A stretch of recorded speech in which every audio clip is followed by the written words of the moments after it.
Your personality creates your personal reality. That's it. And your personality is made up of how you think, how you act, and how you feel. So the present personality who's listening to this podcast has created the present personal reality called their life. So if you believe what I just said, then in order for you to create a new personal reality, a new life, you're going to have to change your personality. In other words, nothing changes in your life until you change. That's the way it is. Welcome to the Success Podcast, Dr. Joe Dispenza. Thank you for taking the time. How are you? I'm very good. I'm very happy to be with you, Alex. Nice. And the clock right now for you, where are you right now? I am in California, in the United States. I just got back from a 2-week trip to Turkey. We ran a week-long event in the south in Antalya. We had 76 different countries represented. Wow. With just under 1,100, 1,100 people there. And it was a super successful event. And I'm back in the United States for just a week or so. And coming out of the pandemic, how were the reactions? Well, one of the things that I feel is so important is to do live events. I think when you get a community of people together that are all practicing personal change and transformation, and they're being defined by a vision of the future and are willing to step outside of their comfort zone or out of the known, something magical happens. And so we follow all the protocols and precautions for the pandemic. We test before and after, and we do what we need to do to meet, to be together. And so we've been running, I think that was our 6th week-long event since last November. Yeah, you were in Florida also, and Colorado. Yes, Colorado, Florida a few times, Mexico several times, and this was our first event in the European area there. So we're happy to be back, and just a lot of happy people also to be together. Have you thought about to have a retreat in Sweden, for instance? Yes, it's funny that we have 2 corporate trainers that we have a corporate consulting branch of this company that are from Sweden, and they were at the event in Antalya, and we were talking about coming to Sweden and to do a progressive workshop, a 3-day workshop, and it's in the making, it's in the works right now. So yes, we're planning on coming to Sweden. Yeah, that's great, and it is remarkable that you are transforming people's life and helping them to unlock their greatest potential of becoming supernatural. How did this passion, Joe, begin? I think more than anything else, I think there's this feeling that we all have that never seems to go away. And it's an intuition, it's an instinct that tells us that there's more to reality than this dream. And I think that people come to this work for that feeling. And I think that we're greater than we think, more powerful than we know, more unlimited than we could ever dream. And my passion, my interest is to take science and combine quantum physics with neuroscience, with neuroendocrinology, with psychoneuroimmunology, with epigenetics, electromagnetism, and I think science is that language to demystify the mystical and to build models of understanding from a theoretical and intellectual, knowledge-based, analytical perspective.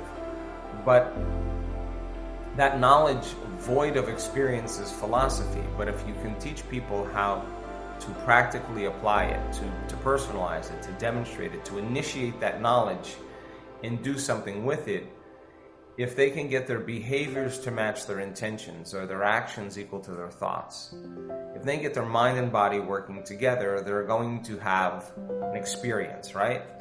And it turns out that learning information makes connections in the brain, but experience enriches those connections. Well, the moment those neurons string into place, there's a biological change that takes place in the brain. Another part of the brain makes a chemical, and that chemical is called an emotion. And the moment you feel successful, the moment you feel empowered, the moment you feel unlimited, I think now you're teaching your body chemically to understand what your mind is intellectually understood. So knowledge is for the mind and experience is for the body. And so what we learned in this whole process of transformation is that the more people understand what they're doing and why they're doing it, the how gets easier. So when the experience then causes them to embody the truth of that philosophy, it's no longer theoretical, it's experiential, and it's visceral. So the experience then produces a strong emotion, and the emotion then is what is the information coming back to the body that begins to select and instruct new genes. And we've measured this on people that they could actually change their gene expression in 3 or 4 days by doing this. Now, if you've done it once, it means you got to be able to do it again, right? So anybody who's serious about their own personal growth and evolution, the replication of any experience will begin to both neurologically and chemically condition the mind and body to work as one. So when you've done something so many times that your body now knows how to do it better than your conscious mind, now it's innate in you, it's implicit, it's automatic, it's second nature, it's easy. You've become the knowledge. And in a sense, you've mastered that knowledge and you're in a new state of being. So my interest is demystify that process so that people have within their reach all the tools to begin to apply it to their lives. And so I started my journey in 1986. I got run over by a truck in a triathlon and didn't have a whole lot of hope that I would ever walk again. I had fractured 6 vertebrae in my spine, and I had bone fragments on my spinal cord, and one of the vertebrae where the neural arch was broken and pressing up against the cord. So, you know, the prognosis was that I'd never walk again, and I needed a radical surgery. And so I thought, my God, I'm not going anywhere or doing anything. I wonder if my mind could affect my body. And it worked. And then I started studying spontaneous remissions to see if other people have had the experience of turning around cancers and Parkinson's and rheumatoid arthritis and other disorders. And I interviewed hundreds and hundreds of people that actually did it. And I looked for the commonality. And once I understood what was common amongst them, and believe it or not, it wasn't diet. Believe it or not, it was primarily mind.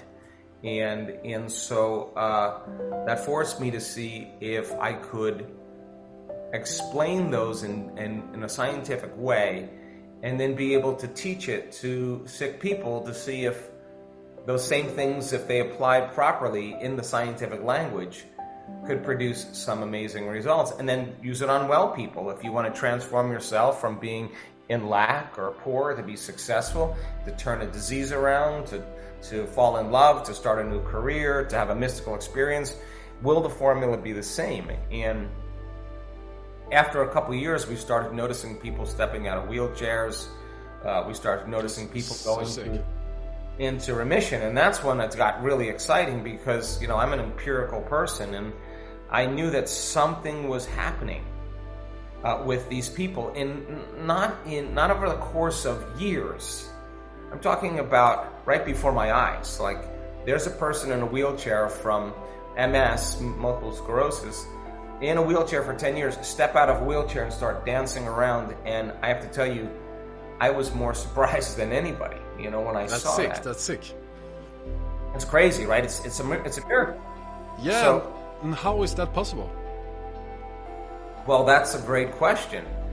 And you have to really begin to demystify the process because anything that we do that is matter trying to change matter. You want to get healthy, you got to change your diet, you got to exercise, you got to do certain things, you got to sleep better, you got to take vitamins, you got to get massage, you got to get acupuncture, chiropractic, you got to take drugs, whatever you got to do to get physically, chemically, and emotionally in balance. All of that takes time. So what we were seeing was that these things were happening in no time. In other words, the person was having an inner event that seemed to be as real as any external outer event. Now, the end product of an experience, in any experience we have, is called an emotion. That's the chemical feedback. The research on epigenetics, Alex, says that it's the environment that signals the gene. So if the environment signals the gene, and the end product of an experience from an environment is an emotion, I realized that these people were signaling genes ahead of their environment. Now, genes make proteins, and proteins are responsible for the structure and function of our bodies, and the expression of proteins really is the expression of life. So, in a sense, the person was making an inner experience so real that the brain and body didn't know the difference between the real life experience and the one that they were imagining. And we saw biological changes in their brain. We saw biological changes in their body. So we started doing thousands and thousands of brain scans, measuring people's brains before they came to an event, putting them through 4 days or 7 days of training, and then measuring their brain at the end of 4 or 7 days, and it was a different brain. The changes weren't just in their mind. They were in their brain. We were checking people's heart rate variability monitor to teach them how to sustain an elevated emotional state, not just for 5 minutes, but to be able to do it for 45 minutes on command so that they could self-regulate in their life and slow down their reactions and responses to people and conditions in their life that would weaken them. Their fear, their anger, their hostility, their resentment, their impatience, all of those emotions take energy for the body, and the response is weakening the body. So we measured gene expression. We saw that people can change their genes in 4 days. We measured the immune response when people give up fear or impatience or resentment and start practicing elevated emotions like gratitude and appreciation and inspiration, love. How it strengthens the immune system. We saw that telomeres actually lengthen when people do the work properly. So we have great evidence in our scientific measurements, and some of the scientific measurements that we are doing right now is changing the course of history. We are proving to people right now how powerful they really are. We have such compelling evidence that advanced meditators are more resistant to viruses. We have the data to show that cancer cells do not do well in the plasma of advanced meditators. We know that advanced meditators' plasma will downregulate the genes for Alzheimer's. We have evidence to show that there are a host of very powerful biological changes that take place where people practice this simple formula of creating coherence in their brain and their heart. And when you have coherence in the brain and the heart, that's the door to so many possibilities. And we've been working pretty hard in demystifying the process. Yeah, but Dr. Joe, how can the power of meditation change past traumas, experience, and memories? Yeah, well, that's a gret question. Well, think about this. A memory is just where neurons actually connect. So you learn a bit of information, right? You learn how to ride a bike. You read a book about it. You read a book on how to cook Mandarin cuisine. You read a book on how to dance the salsa. All of that information is stored in your thinking neocortex, right? So it's philosophical. So a person has a trauma, right? The stronger the emotion that they have from that event, the more altered they are inside of them, the more the brain freezes a frame and takes a snapshot. And that's called the long-term memory. And that image, or those series of images, are embossed neurologically in the brain. So the stronger the emotion, the more we pay attention to the cause. And that's what creates the memory. Now here's the problem. The problem is that when we think about that problem, when we review or remember that past event, we're producing the same chemistry in the brain and body as if the event was happening. Now the body's so objective, it doesn't know the difference, Alex, between the real life experience that's creating the emotion and the emotion that the person is experiencing by thought alone. So the body's believing it's living in the same past experience 24 hours a day, 7 days a week, 365 days a year. And so now the person can't think greater than how they feel. So they feel sadness, they feel guilt, they feel pain, they feel suffering, they feel hostility. And those emotions tend to drive the same thoughts for them to remember the reason why they feel this way. And so people get caught in these loops of thinking and feeling. So that creates a state of being, right? So thoughts are the language of the brain, and feelings are the language of the body. And how we think and how we feel creates our state of being.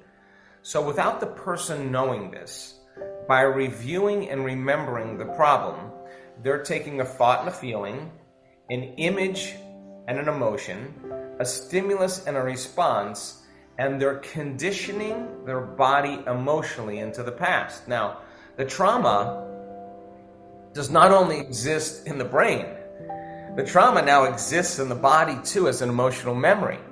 So if the person can't think greater than how they feel, and they believe that their thoughts have something to do with their destiny, they're thinking in the past. And if you're thinking in the past, you create more of the same life. So we started noticing that when people are altered, when they're angry, when they're frustrated, when they're stressed, when they're fearful, when they're suffering, when they're in pain, the arousal of those emotions switches on a primitive nervous system that causes the brain and body to go into stress or survival. And when we're in stress and when we're in survival, we're always trying to predict the next moment based on what we've learned in the past. And stress is created from the loss of control, the inability to predict what's going to happen, and the perception that things are going to get worse. So 70% of the time, people are living in a state of stress and living in survival. It's not a time to create. It's not a time to open your heart. It's not a time to be vulnerable. It's not a time to learn. It's time to run, fight, or hide. Yeah, so, and also all the inflammations in the body and all the diseases. They want to grow that. Exactly. So now we were looking at to see what happens to the brain. Well, when we're in stress and that person's in trauma and they're trying to control everything in their life, they're shifting their attention from one person to another problem, to another thing, to another place, to another object. And every one of those elements has a neurological network in the brain. So the arousal of the stress hormones causes their brain to fire very incoherently. Now, when our brains are incoherent, we're incoherent. When our brains aren't working right, we're not working right. So the obsession of the stress hormones causes us to narrow our focus on whatever the cause is. So when we're in stress, we obsess, we loop, we overthink. We narrow our focus on something. So we thought, my goodness, there's some research out there that shows that if you teach people to broaden their focus, to begin to, instead of focusing on everything material and physical that's causing the stress, everything that's known, broaden their focus and put their attention on space, on nothing. And the act of doing that causes the brain to begin to synchronize, to begin to unify, to become more coherent. And what syncs in the brain links in the brain. So the person's brain starts functioning normally and starts to improve without any medications, without any therapies, just a simple act. And the more they do it, the more order that's created in their brain, the more they can focus their attention and move into a more creative state. What do I want? How successful do I want to be? How healthy do I want to be? How much love do I want in my life? You can ask the bigger questions. By the same means, when the person is gripped by those hormones of stress and they're not running from that predator, they're not fighting, and they're not freezing and hiding, but the chemicals are running, their heart is beating because it's in an aroused state, but it's beating against the closed system, and the heart starts beating incoherently. When that happens, energy leaves the heart, and we stop trusting, we stop believing in ourselves. So we teach people how to create brain and heart coherence, and what we discovered just in the last couple years is that when this heart starts beating orderly, and it's a skill, just like anything else you do, like dancing the salsa, like when you understand all that information and now you're in the application of it, once you start to experience it and you get the feeling of what it feels like to be in this state, it turns out that when the heart is coherent, it starts informing the brain. You'll see it, the brain starting to change, because the heart is telling the brain it's time to create. Now it's safe to create. It's the creative center. So the person all of a sudden can see a possibility that they never could see before, and they can embrace the emotion of the event, listen closely, before the experience happens. Now this is fundamentally important, because most people are waiting for their wealth to feel abundant and worthy. They're waiting for their success to feel empowerment. They're waiting for their new relationship to feel love. They're waiting for their healing to feel gratitude. That's cause and effect. That's waiting for something outside to change, to take away this feeling of emptiness or lack or pain or guilt or whatever. We found out that when a person can actually embrace the emotion before the event, they can begin to condition their brain and body into a future experience, and the brain and body don't know the difference. So all of a sudden, the person who was traumatized and had their experience, now all of a sudden they're teaching their body emotionally how to live in a new environment, and the body doesn't know the difference between the real life experience and the one that they're fabricating. So in a sense, by creating brain and heart coherence, the stronger the emotion they feel for their new vision of the future, the more they're going to pay attention to the picture in their mind, and they're literally remembering their future. And now there's biological changes in gene expression, in neurological circuitry, in brain coherence, in immune regulation, in digestive balance, in microbiomes, and all the things we measure show the body's now out of survival. It's time for growth and repair. So the side effect of that is we see people with those serious health conditions that were actually initiated because of the trauma. All of a sudden, when they feel that elevated emotion, it's like they've taken their body out of the past into the present moment. And now the body all of a sudden recalibrates. And if the quotient of their excitement for their new life, for their new future, the emotional quotient of their dream is greater than the betrayal or the shock or the trauma, there's immediate reorganization in the brain and an immediate change emotionally in the body. And now the person looks back at their past, and we've interviewed enough people to know this is the truth, and they say, I don't want to change anything in my past. All of that brought me to this moment. And that's the moment the past no longer exists. So people can have a brutal past, where we've had people that had abuse, physical, sexual, emotional, that have gone through all kinds of abuse, were suicidal, had all kinds of health conditions, and in one instant, one inner experience from the meditative process begins to change everything about the way they see their past. They're seeing it from a greater level of consciousness. They're seeing it from a place of love. They're seeing that all of that had to happen. It makes sense to get to this point. And now they're no longer victimized by their disease. They're no longer victimized by their past.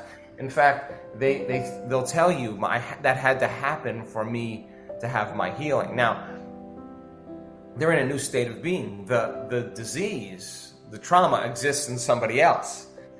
They've just become somebody different. And so the side effect of that is we've seen blind people see, we've seen deaf people hear, we've seen people in wheelchairs that have been paralyzed from strokes step out of wheelchairs. We've seen people with all kinds of rare genetic disorders that science had no solution for. There it is, and then it's gone. So a crazy time in history for us, because our science is just so compelling to show that it all lives within you. Yeah, that's amazing. That's amazing. I'd like to hear you speak. But for the audience that listen right now and feel like, yeah, I want to empower this, I want to do these tools, what should they do? Is it like they have to meditate every day? Is it like they have to work with their negative thoughts? Or what is the steps? What should they do? Okay, let's break it down really simply, okay? Your personality creates your personal reality. That's it. And your personality is made up of how you think, how you act, and how you feel. So the present personality who's listening to this podcast has created the present personal reality called their life. So if you believe what I just said, then in order for you to create a new personal reality, a new life, you're going to have to change your personality. In other words, nothing changes in your life until you change. That's the way it is. So it turns out that 90% of the thoughts that we think on a daily basis are the same thoughts as the day before. Same thoughts lead to the same choices. Same choices lead to the same behaviors. Same behaviors create the same experiences. The same experiences produce the same feelings and the same emotions. And those same feelings and emotions begin to influence our very same thoughts.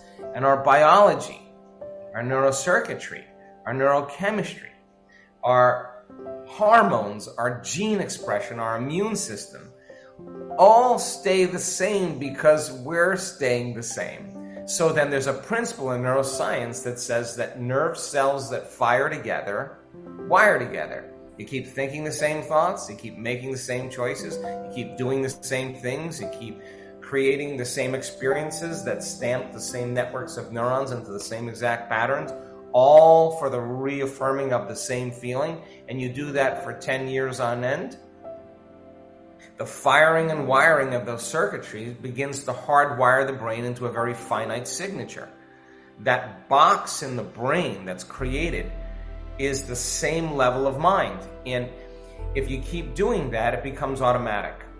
It turns out that 95% of who we are by the time we're in the middle of our life is a set of memorized behaviors, automatic emotional reactions, constant habits, hardwired attitudes, beliefs, perceptions that have happened just because we've just fired and wired it the same way. So there's a good possibility then, in order for us to change, we better start thinking about what we've been thinking about in changing. We have to become conscious of our unconscious habits and behaviors and modify them. We got to look at these feelings that we feel every single day, and instead of just thinking it's a feeling, say, what is this? Is this guilt? Is this sadness? Is this unhappiness? Is this pain? Is it frustration? Is it resentment? What is the feeling that I'm living by the majority of my day? Now, that's lighting a match in a dark place. In neuroscience, it's called metacognition. The word meditation means to become familiar with. That's what it means. So the more familiar with you are, I can't, it's too hard, I'm never going to change, it's my ex's fault, it's my boss's fault, it's my country's fault, it's the government, it's the weather, it's my pain. Whatever that thought is that you accept, believe, and surrender to on a daily basis that's automatic, you have to become so conscious of that unconscious thought that it doesn't slip by your awareness unnoticed. You got to catch yourself saying, I'm tired, I'm unhappy, it's someone else's fault. Do you complain? Do you blame? Do you make excuses? Do you feel sorry for yourself? That personality has to change in order to create a new life. So then you have to become so aware of your unconscious habits that you don't go unconscious to them in your waking day. Then you got to sit in the fire of those emotions, and you got to watch those emotions come up, and you have to sit with them and know that there's something on the other side of them. Now, this is where most people get up and say, I can't meditate, or I'm going to call up my friend, or I'm going to get on social media and make a post, I'm going to turn on the football game, I'm going to get distracted because I need something out there to make this go away. And what we're saying is, we're not relying on anything out there. That's the hypnosis, that's the conditioning. We want you to just become so familiar with that feeling that you catch yourself in your waking day. The moment you start feeling sad and your energy drops, you catch yourself. So there's an unlearning process, or a breaking the habit of being the old self process, that requires a lot of attention, a lot of awareness, and it takes energy. You gotta stay conscious, right?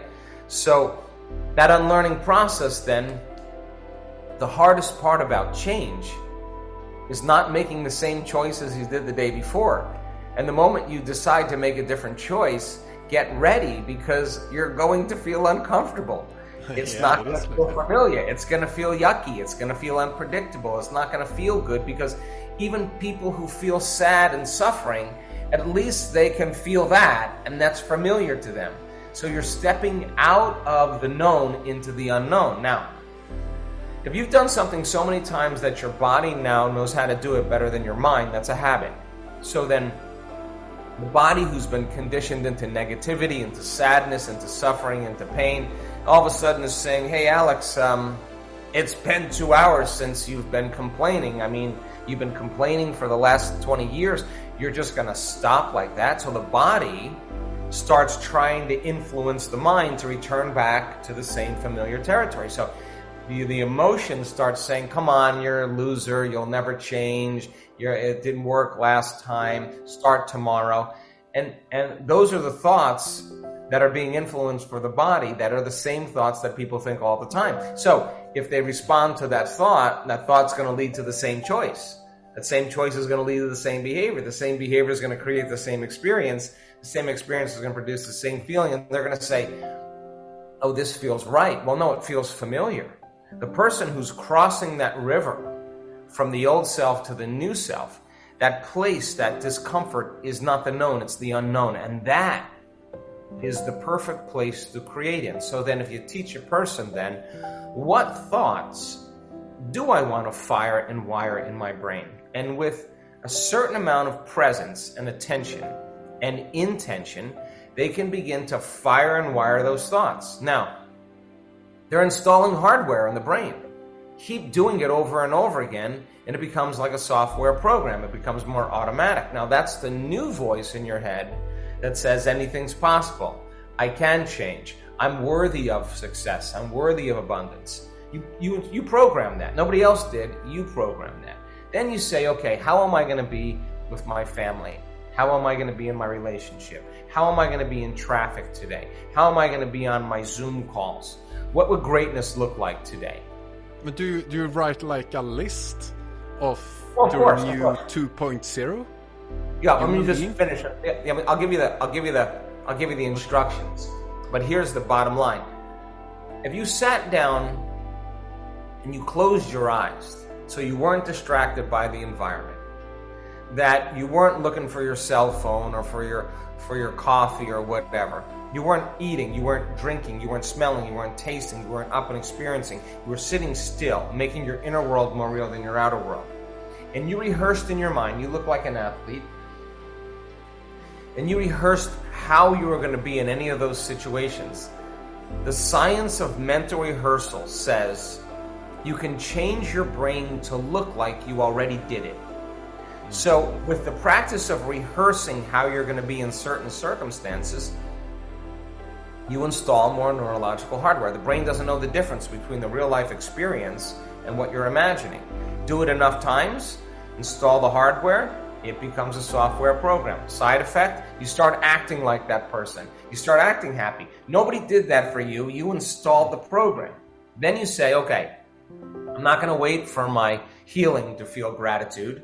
I'm not going to wait for my new relationship to feel love. I'm not going to wait for my success to feel abundance or empowerment. I'm going to teach my body emotionally what it feels like before the experience. Now, this is where the rubber hits the road, because you got to trade all those other emotions and you got to find that emotion and you got to be able to feel it and you got to condition your body into that state. Now, that is the reinvention of self. That is the relearning process. That is changing from one personality to another personality. Now, if you are a new personality and you're thinking differently and you're acting differently and you're feeling differently and you're not the old personality, then there should be evidence in your life by some synchronicities, some opportunities, some coincidence. Something comes to you. You don't have to go and get it in time.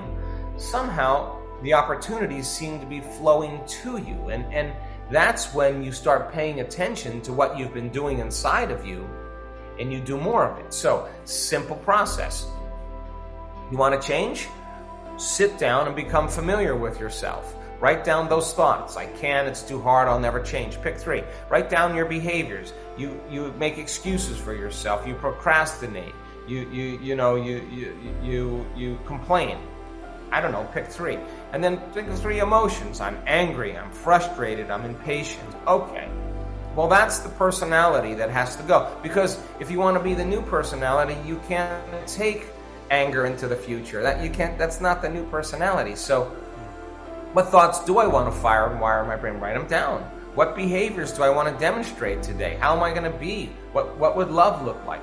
Write those down and rehearse them in your mind so you prime your brain to do it. And then say, can I stay in my heart and feel love and gratitude independent of anything that's going on in my life? Now, if you can, and you write those emotions down, gratitude, appreciation, a love for life, a joy for existence, inspired, and you practice doing that, you're going to become familiar with a new self, and it's going to become natural and easy, and you become it. And so then people who do this, I ask them, where's the disease?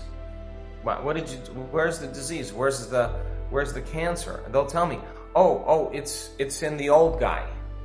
I'm somebody else. It doesn't belong there. I'm somebody else. And so we see people having those dramatic changes. So meditation is a model that we use because the environment is so seductive that we have to close our eyes and disconnect from the environment.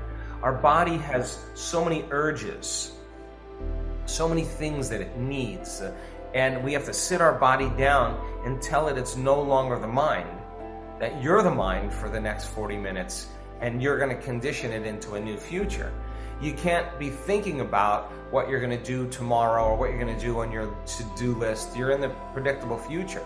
You can't be romancing the emotions of the past. You're in the familiar past. You got to labor for the sweet spot of the present moment. That's where the unknown exists. So we've broken it down to teach people really the science of how to do this. And if they follow the formula and they do it the way we ask them to do it, we've seen so many incredible changes. So we have great evidence in our scientific research.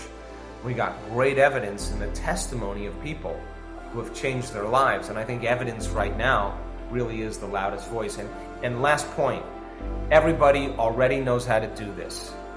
Everybody has done something great in their life, and they just got clear about their future, and they wrote down all the things, the choices they were going to make, the things they were going to do, their goals, their experiences, how they would feel.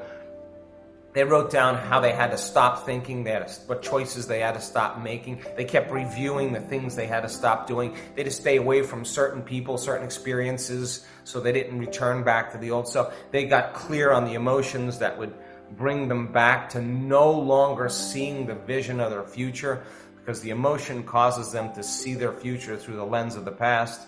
And they practice every day, not because they have to, because they understand the process of change. And then when their life starts to change as a result of their inner changes, now it's no longer a have to. It's no longer, oh God, I got to go do my meditation. It's like, I don't want the magic to end. I want it to keep going. And so one of the things I'm proud of with our community is that we're doers. And people do the work not because they have to, but because they love all the amazing things that's happening in their life, and they wouldn't miss a day because they don't want the magic to end. And what is the most effective and fastest way to become supernatural, to become 2.0? Is it like, because I were on your website and you have many kind of products, you have many books, you have meditations, you have workshops, but if you choose one thing to start with, what is that?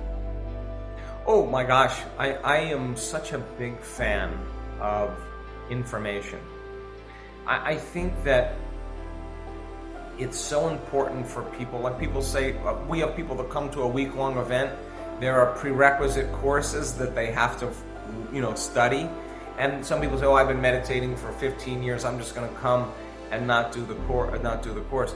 and they don't do very well because we use the science as the language, right? There's a language to transformation, and so the knowledge that people learn is so essential for the application. So I don't use any traditional religious, cultural, spiritual words that are going to divide an audience. I use words that really unify a community. So knowledge is the first step. That's learning and making those connections.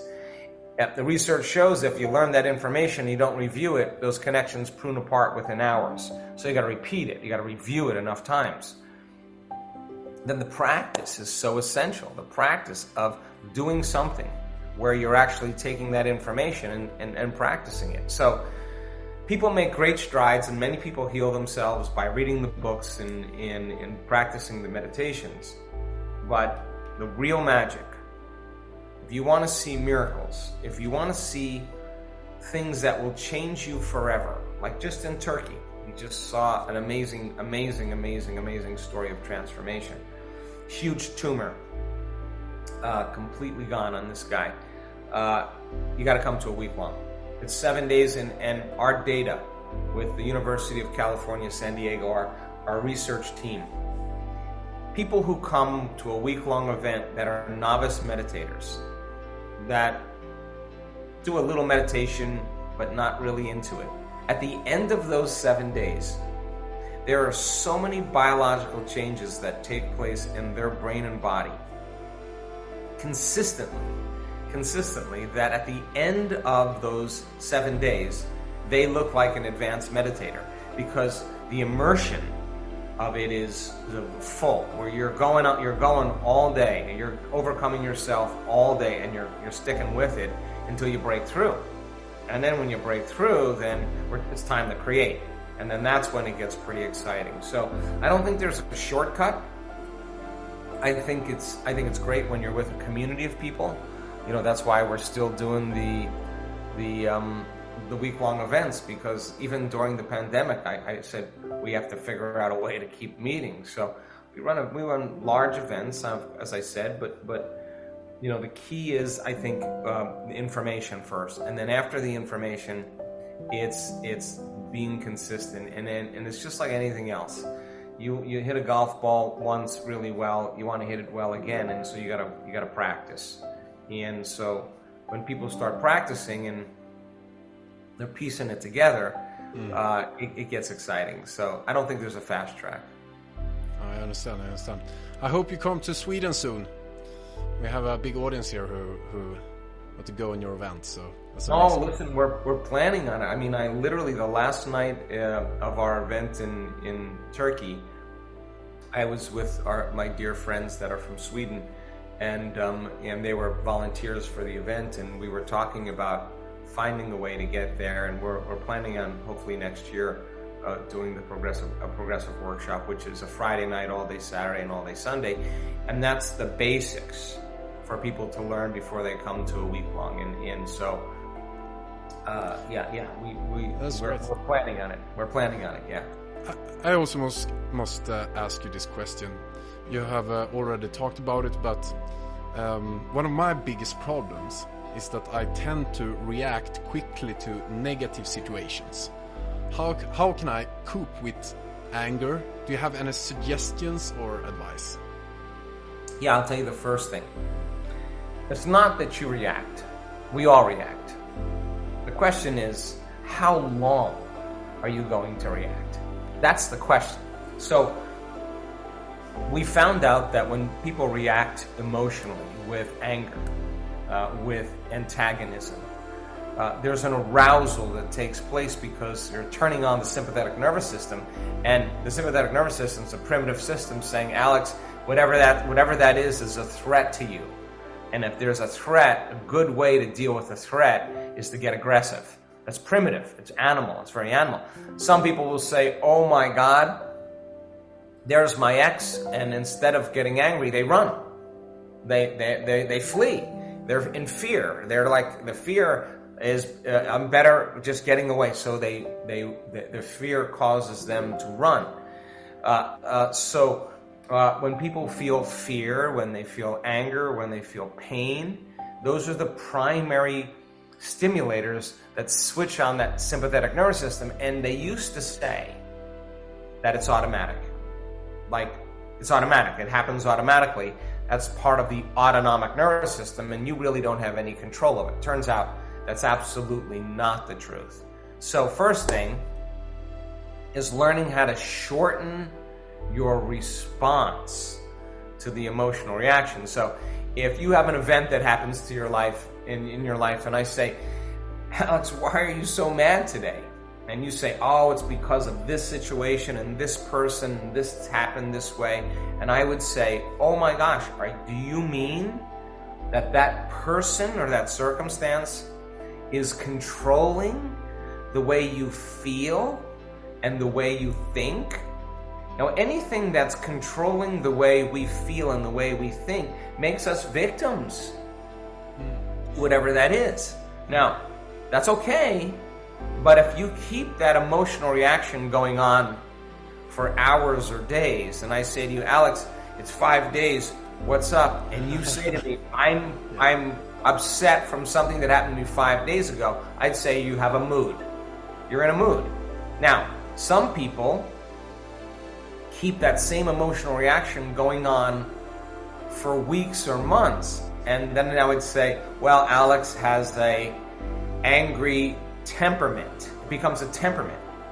If we keep it going for, now this is true, people keep this going for years on end. If it goes on for years, now it's a personality trait. So here's the weird part about it.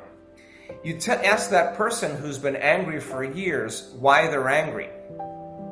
And they'll recall an event from 10 years ago, or a series of events from 10 years ago. Yeah, and the childhood.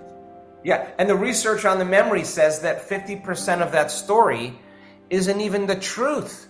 They can't even remember the truth. They embellish the story and make it sound worse than it really was to excuse themselves from changing. Now, what we tell people is forget the event.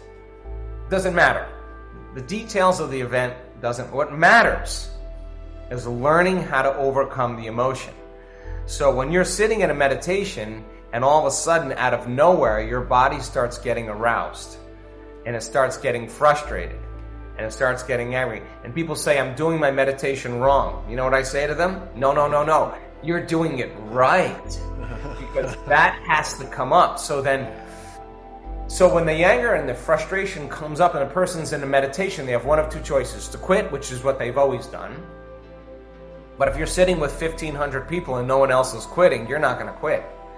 And if I teach you how to lower the volume to that emotion, and I teach you a way to change that, every time you settle the body back down into the present moment and lower the volume to that anger, that's a victory. Because you're telling the body it's no longer the mind, that you're the mind.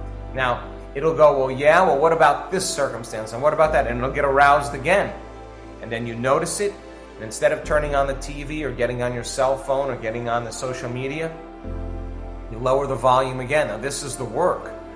It turns out every time you do that victory, you're telling the body that it's no longer the mind, that you're the mind, and then all of a sudden it wants to get up and go, it's busy, it's got things to do, and you become aware that it wants to do that, and you bring it back to the present moment. You're executing a will that's greater than the program. Now, it turns out if you do this enough times, sooner or later the body surrenders. Sooner or later the body acquiesces. It says, I'm no longer the mind, Alex is the mind. And when that occurs, there's a liberation of energy. That anger, that frustration, literally turns into energy. It's released into the field as information.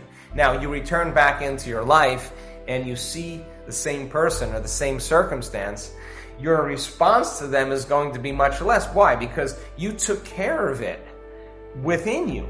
You're not trying to fix it out there. It's just that your response is different. So now, if you're no longer responding to the environment and your response to the environment isn't weakening the organism because stress depletes energy, then you're less susceptible to the environment. And we found out that when people do this, their immune system gets so robust that you can take viruses like SARS-CoV-2 virus and subject that virus to the plasma of advanced meditators, and there's a resistance to the virus. The virus doesn't enter the cell. Why? Because there's energy to be able to combat it. So it's because the person is not reacting. So then shortening your response to that condition is a victory, and it takes practice. And so then how many times do we have to forget and go unconscious and be angry till we decide to no longer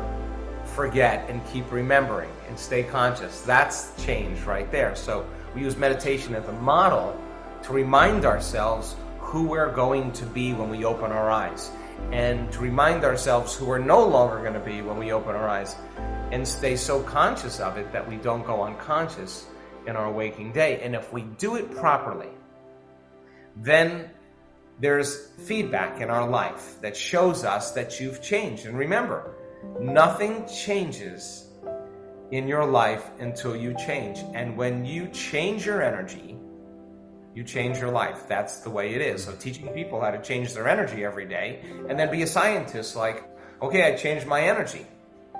Now, I'm not talking about parking spaces appearing.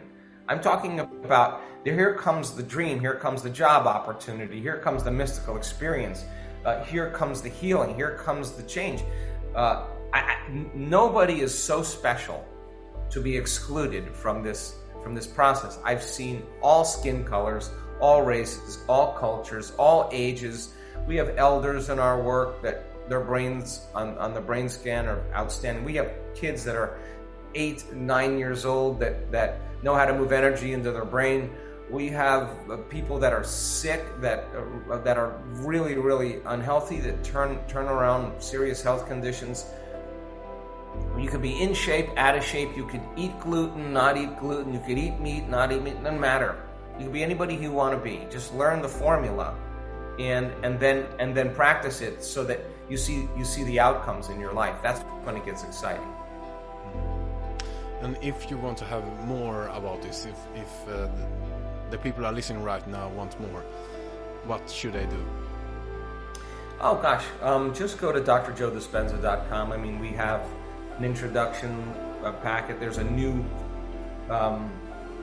little 12 lesson course that we created called the Formula for Brain and Heart Coherence.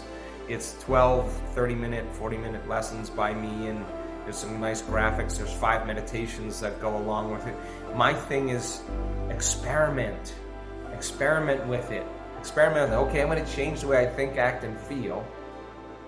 I'm going to do it for 2 weeks, and I'm going to see what kind of outcomes, what opportunities start to show up. I'm going to try it out as a scientist to measure the effects of me at cause. So the formula is a good thing. The progressive workshop is a big, big thing.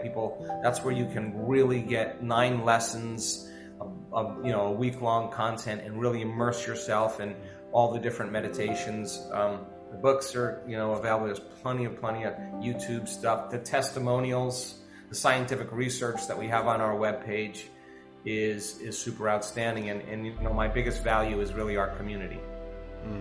If you can recommend one of your books, which one should you recommend to start with? Breaking the Habit of Being Yourself. That's a good foundation. When I get lost in my life, I go back to the basics, and that's the basics. That's a good foundation of the unlearning, relearning, breaking the habit of the old self, reinventing the new self. That's a good one for us to practice, and then after that, the placebo, and then supernatural. And I put all the links here in the bio for the website, for the books, for the retreats, everything. Okay, thank you very, very much for taking your time, Dr. Joe Dispenza. It's an honor to meet you, and I hope to see you in Sweden and also maybe in LA. I will get a newborn next week, so not for a while, but well, when you come to I Los can Angeles, come and visit you.